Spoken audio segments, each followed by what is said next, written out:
मान लेते हैं कि हमारे पास कुछ दो इंटरसेक्टिंग लाइन सेगमेंट्स हैं, एक ऐसा कुछ और एक मान लेते हैं ऐसा कुछ।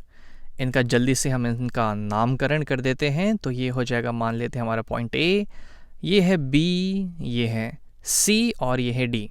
और जिस पॉइंट पे ये इंटरसेक्ट कर रहे हैं, चलिए इस पॉइंट का नाम हम लोग ओ दे देते हैं।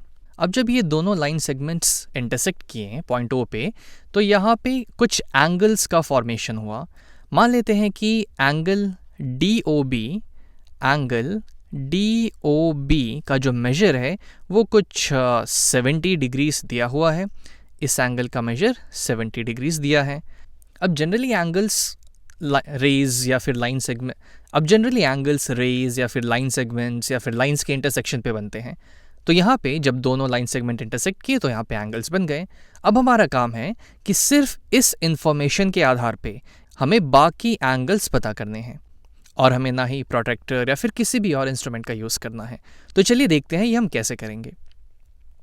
एक चीज़ मुझे यहाँ साफ साफ दिख रही है, वो ये है कि जो एंगल DOB है, एंगल DOB और एंगल DOA, ये दोनों एडजेसेंट एंगल्स हैं।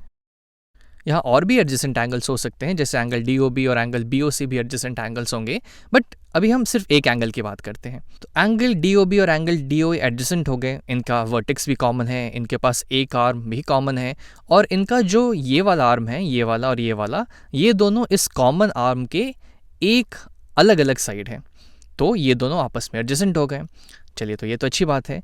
दूसरी चीज़ हमें यहाँ ये दिख रही है कि AOB एक स्ट्रेट लाइन है, एक स्ट्रेट लाइन। तो इसलिए मैं कह सकता हूँ कि एंगल AOB जो होगा, एंगल AOB वो एक स्ट्रेट एंगल होगा, स्ट्रेट एंगल। तो अगर ये स्ट्रेट एंगल है तो इसकी वैल्यू हो जाएगी 180 डिग्रीज।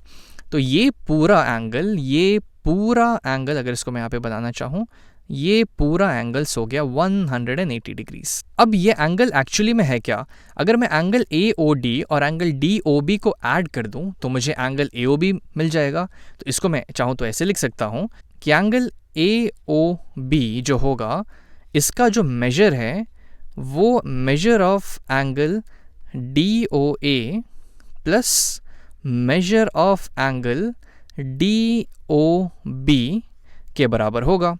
अब ये है 180 डिग्रीज, तो यहाँ पे हम लिख देते हैं 180 degrees equal to angle DOA का मेजर हमें पता नहीं है, तो हमको निकालना है, तो हम उसको ऐसे को ऐसे छोड़ देते हैं, एंगल DOA और प्लस एंगल DOB का मेजर हमें 70 डिग्रीज दिया हुआ है।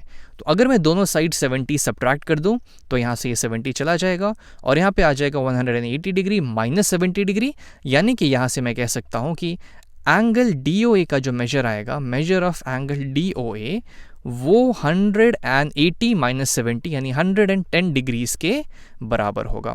एक्चुअली में यहाँ में मैंने थोड़ा लंबा कर दिया, आप चाहे तो इसे मन में भी कर सकते थे कि ये पूरा 180 डिग्रीज है, ये 70 डिग्रीज हो गया, तो जो बचा हुआ एंगल है वो 180 में से 70 घटा देंगे तो ये एंगल आ जाएगा। तो यहाँ से हमें पता चला कि ये जो एंगल है ये 110 डिग्रीज है, ये जो एंगल है ये 110 डिग्रीज हो गया।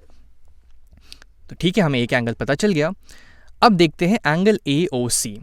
यहाँ से क्लियरली मैं ये भी देख सकता हूँ कि जो एंगल AOD है, AOD और एंगल AOC वो दोनों भी एडजेसेंट एंगल्स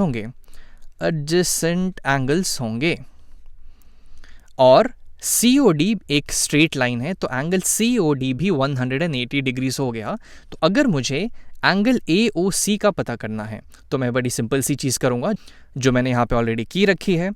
तो मुझे पता है कि ये पूरा एंगल एक स्ट्रेट एंगल है, तो ये पूरा एंगल हो जाएगा 180 डिग्रीज। ये एंगल था 110 डिग्रीज। तो अगर मुझे एंगल AOC पता करना है, एंगल AOC ये पता करना है, तो इसकी वैल्यू हो जाएगी 180 डिग्रीज माइनस 110 डिग्रीज, यानी कि 70 डिग्रीज। यानी कि इसकी जो वैल्यू आ जाएगी इस एंगल की, ये हो जाएगी फिर से 70 डिग्रीज। लेकिन यहाँ पे मुझे एक बहुत इंटरेस्टिंग सी चीज़ दिख रही है कि ये तो 70 डिग्रीज था और ठीक इसके ऑपोजिट वाला एंगल भी 70 डिग्रीज हो गया। हो सकता है कि एक कोइंसिडेंस हो या फिर हो सकता है कि हमेशा सेम हो। देखते हैं हमारा COB, एंगल COB क्या आता है। तो सबसे पहले मैं चाहूँगा कि अब आप जान चुके हैं कि कैसे हम एंगल्स को कैलकुलेट कर रहे हैं, तो आप इसे खुद से कैलकुलेट करने की कोशिश करें। AOB एक स्ट्रेट लाइन है, तो ये पूरा एंगल हो जाएगा 180 डिग्रीज। ये है हमारा 70 डिग्रीज। तो अगर हमको एंगल COB पता करना है तो 180 में से हम 70 डिग्रीज माइनस कर देंगे, तो हमारे पास आ जाएगा ये वाला एंगल COB, जिसकी वैल्यू हो जाएगी 180 माइनस 70 यानी कि 110 डिग्रीज। और हमने फिर से देखा कि ये और इसके ऑपोजिट वाले एंगल्स फिर से सेम हो गए।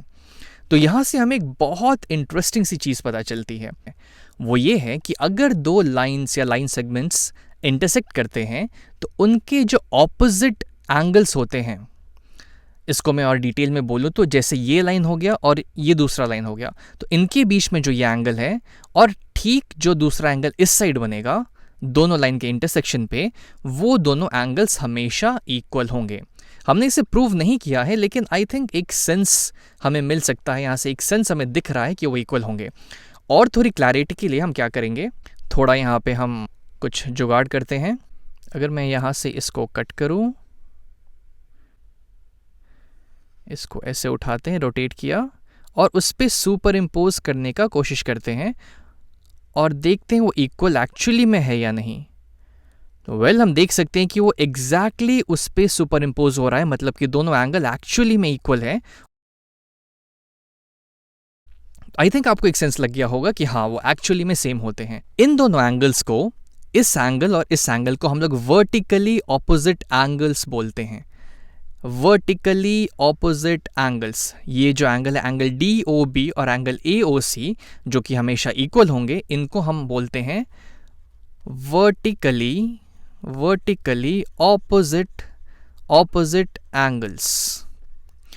थोड़ा ऑड है कि वर्टिकल तो है नहीं, फिर भी वर्टिकली क्यों बोल रहे हैं। तो यहाँ पे एक सेंस आपको दिया जा रहा है कि हाँ इसके ठीक वर्टिकल ये हो गया और एग्जैक्टली ऑपोजिट, तो ये दोनों एंगल्स इक्वल होंगे। उसी तरीके से जो ये वाले दोनों एंगल्स, एंगल AOD और एंगल COB, ये भी आपस में इक्वल हैं और ये दोनों आपस में वर्टिकली ऑपोजिट एंगल्स कहलाएंगे।